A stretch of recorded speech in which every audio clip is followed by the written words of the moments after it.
السلام علیکم ورحمۃ اللہ وبرکاتہ۔ محترم حضرات، یہ ماہ محرم ہر سال آ کر کے ہم کو یہ یاد دلاتا ہے کہ حضرت امام حسین رضی اللہ تعالیٰ عنہ نے دین کی حفاظت کے لیے، اللہ جل شانہ کے دین کی حفاظت کے لیے قربانی پیش فرمائی، اپنی جان کی قربانی پیش فرمائی، اپنے بچوں کی قربانی پیش فرمائی، اپنے خاندان کی قربانی پیش فرمائی اور دین کی حفاظت فرمائی۔ اس وقت جب کہ ظالم بادشاہ موجود تھا، لوگوں پر ظلم و ستم کر رہا تھا، دین کے اندر تحریف و تبدیلی کر رہا تھا، دین کو بدل رہا تھا اور اپنی خواہشات کے مطابق عمل کر رہا تھا، اور وہ خواہش پرستی کو پھیلا رہا تھا، دین کے مقابلے میں خواہش پرستی کو عام کر رہا تھا اور دینی احکام کو چھوڑ رہا تھا اور دینی احکام کے خلاف کھلم کھلا عمل کر رہا تھا، اور گویا کہ وہ دوسروں کے سامنے بھی یہ ظاہر کرنا چاہتا تھا کہ دینی احکام پر عمل کرنا کوئی ضروری نہیں ہے۔ وہ فاسق و فاجر تھا،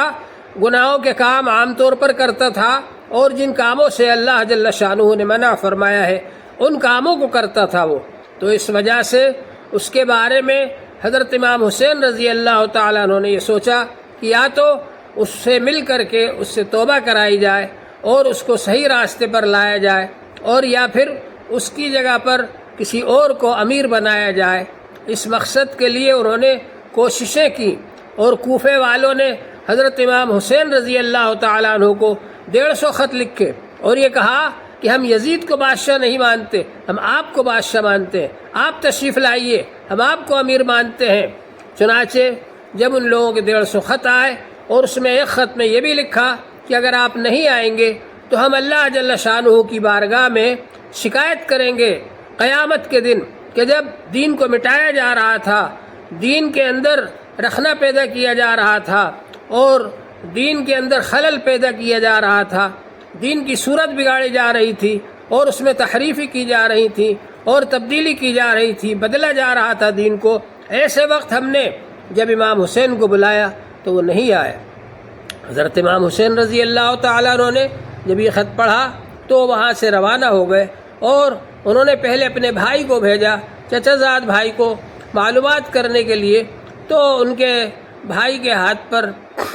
لوگوں نے بیعت کر لی اور انہوں نے خط لکھ دیا کہ آپ آ جائیے، لوگ آپ کو امیر بنانے کے لیے تیار ہیں، کوفے والے۔ چنانچہ حضرت امام حسین رضی اللہ تعالیٰ عنہ اپنے 72 ساتھیوں کے ساتھ میدان کربلا میں پہنچے۔ کوفے جانا چاہتے تھے لیکن وہاں پر کربلا میں ان لوگوں نے راستہ روک لیا، اور یزید نے جو فوج بھیجی، عبید اللہ ابن زیاد نے جو فوج بھیجی، اس نے راستہ روک لیا اور ان لوگوں نے آپ کو آگے نہیں بڑھنے دیا اور جنگ کرنے پر آمادہ ہو گئے، اور اس جنگ کے اندر حضرت امام حسین رضی اللہ تعالیٰ عنہ کو شہید کر دیا۔ امام حسین رضی اللہ تعالیٰ عنہ کا پیغام ساری دنیا کے لیے یہ ہے کہ دین کی حفاظت کرو، دین میں کمی نہیں آنا چاہیے، چاہے اس کے لیے جان قربان کرنا پڑے۔ حضور پاک صلی اللہ علیہ وآلہ وسلم نے ارشاد فرمایا، افضل الجہاد من قال کلمۃ حق عند سلطان جائر، سب سے زیادہ فضیلت والا جہاد اس شخص کا ہے جو کہ ظالم بادشاہ کے سامنے حق بات کہے۔ تو حضرت امام حسین رضی اللہ تعالیٰ عنہ نے مقابلہ کیا یزیدی فوج کا، اور ظاہر ہے کہ یزید کی فوج کے مقابلے میں امام حسین رضی اللہ تعالیٰ عنہ کے 72 ساتھی بہت کم تھے، اس لیے یہ حضرات شہید ہو گئے، اور اللہ تبارک و تعالیٰ کے دین کو غالب کرنے کے لیے، اللہ کے دین کو پھیلانے کے لیے یہ کوششیں کرتے رہے۔ لیکن حضرت امام حسین رضی اللہ تعالیٰ عنہ کی شہادت نے، حضرت امام حسین رضی اللہ تعالیٰ عنہ کی قربانی نے بنو امیہ کے چہرے پر سے نقاب ہٹا دیا۔ جو لوگ اپنے آپ کو دیندار ثابت کرتے تھے اور دوسروں کو بددین بتاتے تھے، حالانکہ جب بھی یہ کوئی دین کے اندر رد و بدل کرتے تھے تو صحابہ اکرام ان کا مقابلہ کرتے تھے، تو جو صحابہ اکرام ان کا مقابلہ کرتے تھے یہ ان کو برا سمجھتے تھے، یہ ان کو تکلیفیں پہنچاتے تھے، یہ ان کے ساتھ میں برا معاملہ کرتے تھے اور ان کی توہین کرتے تھے۔ لیکن پھر بھی وہ صحابہ اکرام جب بھی بنو امیہ کے لوگوں نے اور آل مروان نے اور آل امیہ نے دین کو اندر رد و بدل کیا تو وہ حضرات چٹان بن کر کے کھڑے ہو گئے اور ان سے مقابلہ کیا، اسی طرح سے حضرت امام حسین رضی اللہ تعالیٰ عنہ نے مقابلہ کیا اور وہ شہید ہو گئے، اور ساری دنیا کے سامنے یہ ظاہر کر دیا کہ بنی امیہ کے لوگ اپنی طاقت کے زور پر،